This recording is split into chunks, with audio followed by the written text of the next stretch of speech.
Hello everyone, welcome back to Studypedia. चलिए, ये जो एसएससी जीटी कांस्टेबल के एग्ज़ाम चल रहे हैं, इसके अंदर देखिए एग्ज़ाम डे प्रैक्टिस में 41 एग्ज़ाम डे प्रैक्टिस सेट है। इसके अंदर हम आज डे 6 का जो मॉर्निंग प्रैक्टिस है इसके अंदर जो 20 मैथ्स के क्वेश्चंस पूछे गए थे वो सॉल्व करेंगे। चलिए वीडियो को स्टार्ट करते हैं।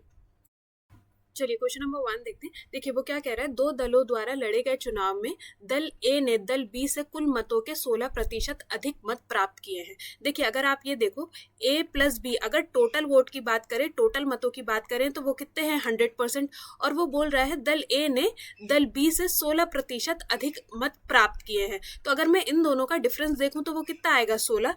तो देखिए मैं यहाँ से कैलकुलेट कर लेती हूँ कि ए दल को कितने वोट मिले हैं और बी दल को कितने वोट मिले हैं। तो ए दल को मिले हैं 58, मतलब 100 में से ए दल को मिल गए 58 और बी दल को कितने मिल गए 42 वोट। ठीक है, आगे उसने बोला है यदि बी दल को 25,200 मत प्राप्त हुए हैं और कोई भी अवैध मत नहीं है। देखिए हमारे हिसाब से जो दल बी है उसे कितने वोट प्राप्त हुए 42, और क्वेश्चन के अकॉर्डिंग कितने वोट है 25 टू 100। तो मैं एक मत का वैल्यू निकाल लेती हूँ, कितना है, इसे कैंसिल करेंगे तो हमारे पास एक यूनिट का वैल्यू या एक मत का वैल्यू आप मान लो 600 आ जाएगा। ठीक है, तो अब हमसे पूछा गया है तो दल बी कितने मतों के चुनाव से हारा है। तो देखिए इन दोनों के डिफरेंस कितना है 16। ठीक है ना, ये तो क्वेश्चन में ही मेंशन था। तो जो दल बी है वो 16% वोट से हारा है। तो कितने वोट से हारा है 9,600 वोट से। Option number A. अगला क्वेश्चन देखेंगे। देखिए वो क्या कह रहा है, यदि एक गोले की त्रिज्या में 4.5% की वृद्धि की जाती है। सपोज पहले जो त्रिज्या थी आर थी, अब वो बढ़ के कितनी हो गई है आर हो गई है। ठीक है ना, अभी मैंने इसका वैल्यू नहीं लिखा है। तब गोले का पृष्ठीय क्षेत्रफल में कितने प्रतिशत की वृद्धि होगी। तो देखो पृष्ठीय क्षेत्रफल क्या होता है 4 पाई आर का स्क्वायर। ये बढ़ के कितना हो गया 4 पाई आर का स्क्वायर। आप बहुत ध्यान से देखो, जो पृष्ठीय क्षेत्रफल है वो किसकी वजह से ही घटेगा या बढ़ेगा, सिर्फ और सिर्फ उसकी त्रिज्या या रेडियस की वजह से। मतलब हिंदी में त्रिज्या और इंग्लिश में रेडियस की वजह से। तो अब वो देखिए वो बोल रहा है कि जो प्रतिशत की वृद्धि हुई है वो हुई है 4.5 की। ठीक है, तो इस केस में जब भी आपको एक परसेंटेज वैल्यू दे रखा हो कि इतना परसेंट बढ़ा है, तो इस केस के अंदर हम क्या लगाते हैं, इफेक्टिव परसेंटेज का फॉर्मूला लगा देते हैं। तो हमें पता चल जाता है कि टोटल कितने परसेंट की वृद्धि हुई है, मल्टीप्लाई बाय 4.5 अपॉन में 100। देखिए इफेक्टिव परसेंटेज क्या होती है, जब दो परसेंटेज आपको दे रखी हो, जैसे एक ए परसेंटेज है और दूसरी है बी परसेंटेज, तो इसका जो एक सिंगल परसेंटेज हम बनाते हैं वो कैसे बनाते हैं, ऐसे। ठीक है ना, तो हमारे पास यहाँ पे देखो, हमारे पास रेडियस जो था ये स्क्वायर था, मतलब 4.5 दो बारी बढ़ा। तो हम क्या करेंगे, रेडियस मतलब जो 4.5 है इसी को ही ए मानेंगे, इसी को ही बी मानेंगे। आप डायरेक्ट ये फॉर्मूला कैलकुलेट कर दोगे तो आपको पता चल जाएगा जो उसका एरिया था, मतलब कुल पृष्ठीय क्षेत्रफल है, वो कितना ऑल ओवर बड़ा है। तो देखिए ये हो जाएगा 9 + 45 का स्क्वायर कितना होता है 2025। ये 4.5 था तो डिवाइडेड बाय 100, तो ये कितना हो जाएगा 9.2025। बस इस केस के अंदर जब भी एक चीज की वजह से ही आपका क्या कहते हैं जो वॉल्यूम है या पृष्ठीय क्षेत्रफल है, आयतन है, वो घट रहा है या बढ़ रहा है, तो उसके अंदर आप क्या लगाओ, इफेक्टिव परसेंटेज का लगा दो फॉर्मूला, तो आपको मिल जाएगा कि कितने प्रतिशत की वृद्धि हुई है। अगला क्वेश्चन देखेंगे। देखिए वो कह रहा है ए बी सी अकेले किसी कार्य को अकेले किसी कार्य को 15, 12 और 18 दिन में करते हैं। एलसीएम ले लेते हैं 180। तो देखिए इसका जो काम करने का एफिशिएंसी हो जाएगी वो हो जाएगी 12, ये हो जाएगी 15 और ये हो जाएगी 10। अब आगे वो क्या कहता है, बी और सी कार्य को शुरू करते हैं। बी और सी, ठीक है ना, इनकी एफिशिएंसी कितनी है 25 यूनिट, और इन्होंने काम कितने दिन करा है 6 दिन। 6 दिन मतलब 150 यूनिट काम हो गया है। टोटल काम था 180 यूनिट, उसमें से 150 यूनिट काम हो गया, तो काम कितना बचा 30 यूनिट। ठीक है, अब वो क्या कहता है, बी कार्य को छोड़ देता है। अब बी ने काम को छोड़ दिया, ए शामिल हुआ। अब अगर ए शामिल हुआ तो इनकी एफिशिएंसी कितनी हो गई 22 यूनिट। अगर 22 यूनिट से काम करो तो ये जो बचा हुआ काम है ये कितने दिन में कंप्लीट होगा 15/11 दिन में। लेकिन हमें क्या बताना है, संपूर्ण कार्य कितने दिन में पूरा हुआ। ये जो पहले 6 दिन लगे थे उसे भी आप ऐड कर लोगे तो आंसर कितना आ जाएगा 81 अपॉन में 11 डेज में टोटल काम कंप्लीट हुआ। अगला क्वेश्चन देखते हैं। देखो वो कह रहा है यदि 20% दूध के 36 लीटर विलियन को 20% दूध के 36 लीटर विलियन को 10% दूध के 48 लीटर विलियन में के साथ मिश्रित किया जाता है तो अंतिम विलियन में दूध के प्रतिशत की सांद्रता कितनी होगी। तो इसको क्या करेंगे, डिवाइड कर देंगे, इन दोनों को आपस में प्लस करेंगे तो ये हो जाएगा कितना, 84। ठीक है, इसको प्लस अगर आप इसे पूरा कैलकुलेट करोगे ये हो जाएगा 1200 डिवाइडेड बाय 84, तो 12 वन जा और ये हो जाएगा 12 सेवन जा, तो फाइनली कितना आ जाएगा आंसर, 14.28%। ठीक है, नेक्स्ट क्वेश्चन देखेंगे। वो क्या कह रहा है, देन वही है, इफेक्टिव निकालना है, मतलब आपको 3 डिस्काउंट रेट दे रखे हैं। ठीक है, 3 क्रमगत छूटें दे रखी हैं, X% की एकल छूट बताना है। तो वही है इफेक्टिव, देखो A + B माइनस में A × B बाय 100। जब भी छूट हो, डिस्काउंट हो या घट रहा हो तो ये लगाते हैं, और जब बढ़ रहा हो, जैसे उसके अंदर हमने देखा कुल पृष्ठीय क्षेत्रफल वो बढ़ रहा था तो उसके अंदर जो यहाँ पे साइन था वो प्लस का था। ठीक है ना, जब भी डिस्काउंट हो या छूट हो, मतलब कम हो रहा हो तो ये लगाएंगे और बढ़ रहा हो तो ये वाला रेट लगाएंगे। तो देखिए A यहाँ पे 12 है और 15 है, तो ये हो जाएगा 12 प्लस में 15 माइनस में 12 × 15 बाय 100। इसे पूरा आप कैलकुलेट कर लो, 27 माइनस में 1.8, तो ये बन गया 25.2। अब A हमारे पास 25.2 है और B कितना है हमारे पास 18। अगेन सेम प्रोसेस, 25.2 प्लस में 18 माइनस का 25.2 इंटू में 18 अपॉन में 100, इसको पूरा कैलकुलेट करोगे तो आंसर आ जाएगा 38.664। इसे इफेक्टिव परसेंटेज बोलते हैं या फिर एकल छूट। ठीक है, मतलब जो एक सिंगल हम क्या बनाते हैं, डिस्काउंट बनाते हैं। अब देखिए वो क्या कह रहा है, एक व्यापारी 100 किलोग्राम की चीनी है जिसके पास, जिसका कुछ भाग वो 8% के लाभ पे बेचता है और शेष भाग 18% के लाभ पे बेचता है, और उसे कुल मिलाकर 14% का लाभ होता है। तो कुल कितने का लाभ हुआ, 14 का। मिक्सचर एंड एलिगेशन लगाएंगे, माइनस करेंगे कितना रह जाएगा 6, और इसको माइनस करेंगे कितना रह जाएगा 4। तो ये किस रेशियो में है, 2:3 की रेशियो में। अब वो हमसे क्या पूछा जा रहा है, तो 18% की लाभ पर बेची गई मात्रा, मतलब 18% की जो लाभ पे मात्रा बेची गई है वो 3% बेची गई है, तो टोटल कितना था 1000 डिवाइडेड बाय 5, इन दोनों को प्लस करके और मल्टीप्लाई बाय 3, तो 5 2 जा और 2 3 जा 6, तो 600 किलोग्राम जो चीनी है वो 18% के लाभ पर बेची गई है। अगला देखते हैं, देखिए वो क्या कह रहा है, एक व्यक्ति अपनी आय का 8% बचाता है। देखो सपोज उसकी आय थी 100 में से अगर वो 8% बचाता है तो बाकी का 92% वो क्या कर देता है, खर्च कर देता है। ये उसका एक्सपेंस है, खर्च है, और ये उसकी सेविंग्स है, मतलब बचत है। अब वो क्या कह रहा है, यदि आय में 16% की वृद्धि हो जाती है तो आय कितनी हो गई, 116 हो गई, और वो क्या कहता है लेकिन बचत वही रही, बचत अभी भी 8 की 8 रही, तो उसका जो खर्च है वो कितना हो गया, 108 हो गया। ठीक है ना, 108 इसका खर्च हो गया। तो हमसे क्या पूछा जा रहा है, व्यय में वृद्धि ज्ञात कीजिए। तो ये जो एक्सपेंस था इसका व्यय था, इसके अंदर वृद्धि हमें बतानी है। तो देखिए कितने की वृद्धि हुई, 92 से 108 उसने खर्च बढ़ा दिया, तो कितना खर्च में वृद्धि हुई, 16 की, किसके ऊपर 92 मल्टीप्लाई बाय 100, तो आंसर कितना आ जाएगा 17.3% का उसका व्यय के अंदर वृद्धि हुई, खर्च के अंदर वृद्धि हुई। अब देखिए एक तार 33 सेंटीमीटर भुजा वाले वर्ग के आकार का है। देखो एक तार है जो कैसा है, ऐसा है, 33 सेंटीमीटर वाला वर्ग है, स्क्वायर है। यदि तार को एक वृत्त बना दिया जाए, अगर आप इस तार को सर्कल बना दो, बनाने के लिए ढाला जाए तो वृत्त की त्रिज्या क्या होगी, वृत्त का हमें क्या बताना है, रेडियस बताना है। तो देखो आपको एक चीज समझ में आना चाहिए, जो ये जो स्क्वायर का पैरामीटर है, परिमाप है, ये किसके बराबर में होगा, ये जो वृत्त है इसके सरकमफ्रेंस, परिमाप, परिधि, जो भी बोलो उसके बराबर में। तो ये 4 × में 33 किसके बराबर में होगा, 2 पाई, और ये हो जाएगा r। ठीक है, तो 11 2 जा 11 3 जा 2 2 जा 4, ये 4 से 4 कैंसिल, तो रेडियस हमारे पास कितना आ जाएगा, 21 सेंटीमीटर। अगला देखते हैं। अब देखिए वो क्या कह रहा है, दो संख्याओं का अनुपात 5:9 में 9 है। यदि बड़ी संख्या में 9 जोड़ा जाए, बड़ी संख्या में 9 जोड़ा जाए और छोटी संख्या में से 6 घटा दिया जाए, ठीक है, 6 घटा दिया जाए, तो बड़ी संख्या छोटी संख्या की 6 गुनी हो जाएगी। तो बड़ी संख्या जो है वो छोटी संख्या की 6 गुनी हो जाएगी। अगर मैं 6 से मल्टीप्लाई कर दूं तो दोनों बराबर हो जाएंगे। तो हमें क्या बताना है, संख्याएं क्या हैं। तो देखिए 5 6 30x माइनस में 6 6 36 इज इक्वल्स टू में 9x प्लस का 6। तो ये कितना हो जाएगा 42 इज इक्वल्स टू में 21x।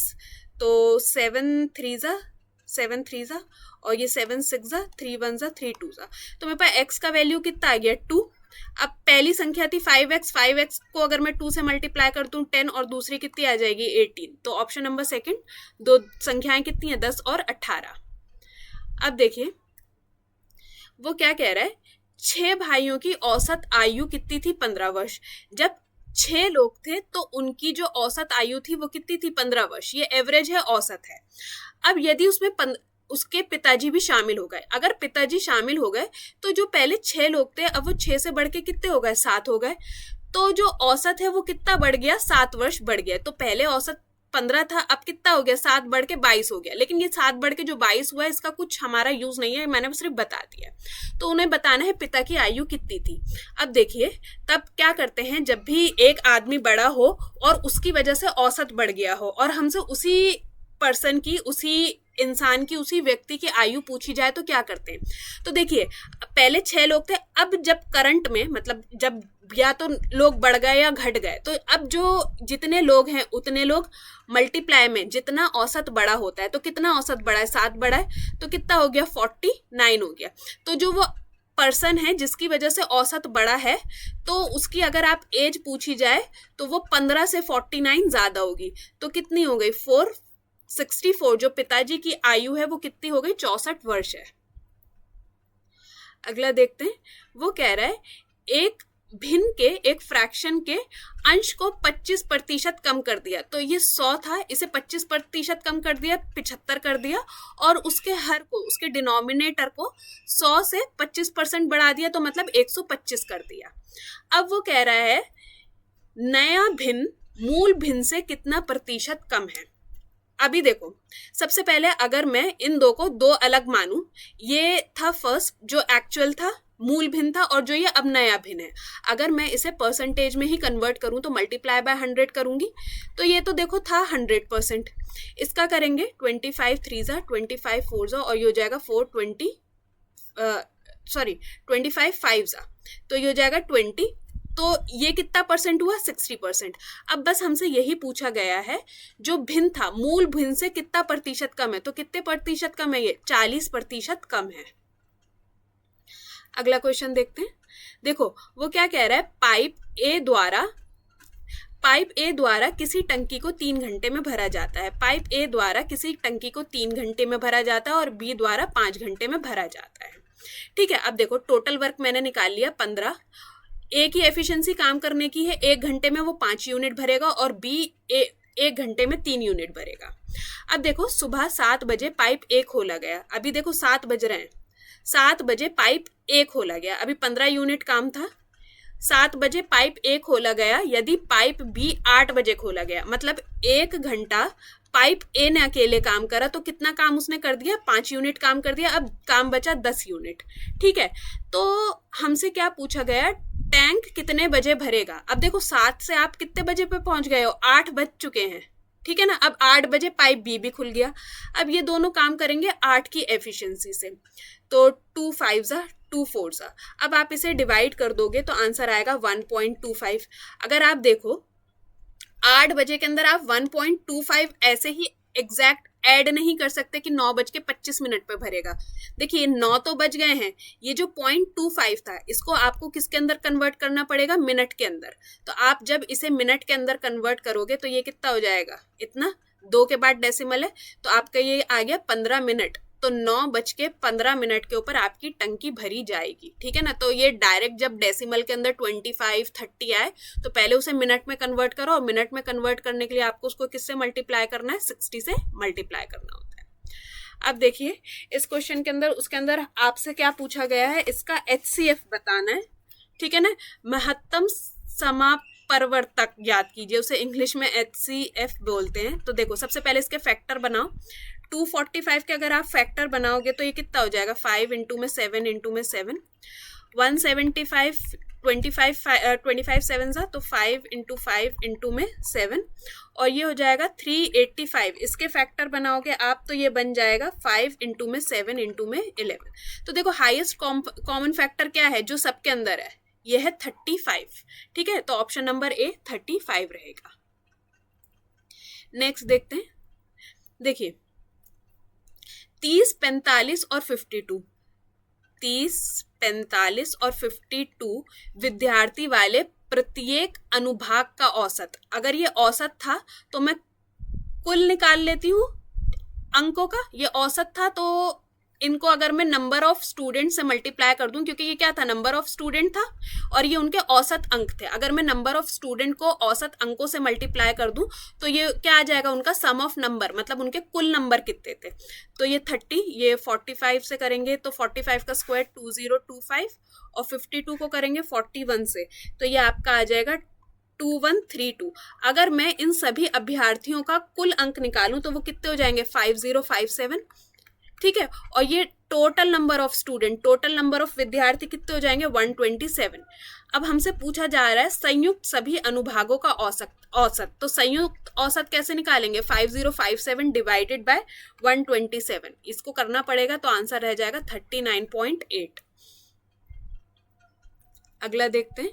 अब देखिए ये वाला क्वेश्चन सिंप्लीफिकेशन का है, इजी होता है बट आपको बॉड मास का रूल पता होना चाहिए। देखिए 12 - 6 डिवाइडेड बाय 2 प्लस का 4, 3 का स्क्वायर इंटू में 3 माइनस का 7 प्लस का 6। मैं बता देती हूँ अगर किसी को ना पता हो तो। देखो सबसे पहले अगर ब्रैकेट है तो वो हटाओ, ऑफ का साइन या का लिखा है उसे हटा के मल्टीप्लाई लगाओ, फिर डिवाइड करो। अब देखो डिवाइड, यहाँ पे अगर मैं डिवाइड का साइन हटाती हूँ तो ये इसका रेसिप्रोकल हो जाएगा, ये हो जाएगा 1/2। ऐसा लिखा हुआ है ये 6 इंटू में 1/2, इसको करूंगी तो 2 3 = 6। तो यहाँ पे क्या बचा 3 और यहाँ पे 1, तो 3 1 = 3, क्योंकि डिवाइड के बाद क्या करना है हमें, मल्टीप्लीकेशन। तो 12 माइनस का 3 प्लस का 4, ठीक है ना, 12 माइनस के 3 प्लस का 4 ये आ जाएगा आपका 13। अब नीचे सॉल्व करेंगे तो वही देखो, सबसे पहले इसको स्क्वायर कर देंगे तो ये हो जाएगा 9। अब इसको सबसे पहले देखो मल्टीप्लीकेशन करना, तो 3 9 = 27 माइनस का 7 प्लस का 6, तो ये हो जाएगा 26। तो 13 1 = और ये हो जाएगा 13 2 = तो आंसर कितना हो जाएगा, फर्स्ट ऑप्शन 1/2। अब देखिए वो क्या कह रहा है, एक ट्रेन एक खंबे को पार करने में 9 सेकंड लगाता है। देखो डिस्टेंस इज इक्वल्स टू में स्पीड इनटू में टाइम, ये एक ही फॉर्मूला याद कर लो, इसके अंदर अगर वो आपसे स्पीड निकालना पूछे, चाल पूछे, उसका समय पूछे, ये सब निकल जाता है। एक ट्रेन को एक खंबे को पार करने में टाइम कितना लग रहा है, 9 सेकंड, यदि ट्रेन की चाल 48 किलोमीटर पर घंटा है। देखो मैं यहाँ पे लिख देती हूँ, 48 किलोमीटर पर घंटा है। अब हमें ये दे रखा है प्रति घंटे के अंदर और हमें इसको किसके अंदर लेके आना है, मीटर पर सेकंड के अंदर। ठीक है, तो मीटर पर सेकंड के अंदर लाने के लिए हम क्या करेंगे, 5/18 से जो इसकी चाल थी, जो इसकी स्पीड थी, उसे मल्टीप्लाई कर देंगे।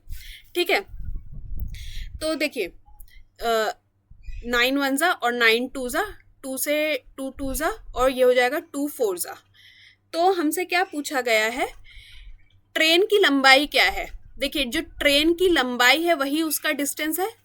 ट्रेन की जो लंबाई है, अगर वो एक खंबा यहाँ पे है, अगर ट्रेन इस खंबे को पार कर रही है तो ट्रेन कब पार करेगी, जब वो सिर्फ अगर वो उसका फ्रंट निकल जाए तो खंबा पार नहीं हो जाता, जब आपकी पूरी ट्रेन उस खंबे से गुजर जाए तो ही वो खंबा क्या होता है, पार होता है। जब वो खंबा पार हुआ है तो जो ट्रेन की लंबाई है वही डिस्टेंस है जो ट्रेन ने कवर करा है। तो आप इसे डिस्टेंस बोल लो या ट्रेन की लंबाई बोल लो, तो कितनी डिस्टेंस आ जाएगा, 120 मीटर, 120 मीटर की लंबाई, मतलब डिस्टेंस उसने कवर करा है, या ट्रेन की लंबाई आप इसे मान लो। देखिए अब वो क्या कहता है, एक व्यक्ति एक समान अवधि के लिए 6 प्रति वर्ष की दर से 1760 रुपए, देखो 1760 रुपए वो इन्वेस्ट करता है, कितना, 6% पर एनम पे। टाइम दोनों अमाउंट के लिए सेम है, फिर वो 2240 रुपए इन्वेस्ट करता है 9% पर एनम से, और दोनों का टाइम क्या है, सेम है, और उसको कुल मिलाकर 1536 रुपए मिले। ठीक है, 1536 रुपए उसको मिले।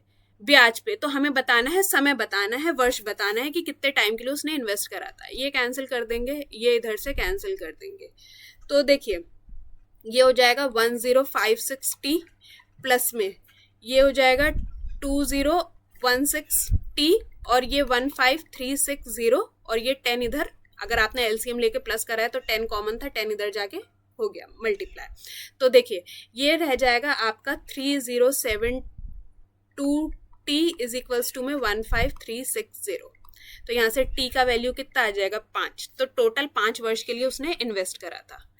नेक्स्ट क्वेश्चन देखते हैं, वो क्या कहता है, रीना ने साधारण ब्याज पर 1200 रुपए का ऋण, देखो 1200 का उसने ऋण लिया है ब्याज दर के समान वर्षों के लिए, मतलब जो उसके अंदर टाइम है वो किसके बराबर है, रेट ऑफ इंटरेस्ट के बराबर है। तो मैं यहाँ पे टाइम लिख दूं, मल्टीप्लाई बाय टाइम अपॉन में 100 इज इक्वल्स टू में उसे अंत में 432 का ब्याज देना है, 432 रुपए का उसको एंड में ब्याज देना है। तो हमसे क्या पूछा गया है, तो ब्याज दर कितनी थी। तो ब्याज दर, अब यहाँ पे टाइम भी लिख सकते थे, रेट भी लिख सकते थे, तो 12 3 और 12 6, तो t का स्क्वायर या r का स्क्वायर कितना आ गया 36, तो रेट ऑफ इंटरेस्ट आपका कितना आ गया 6।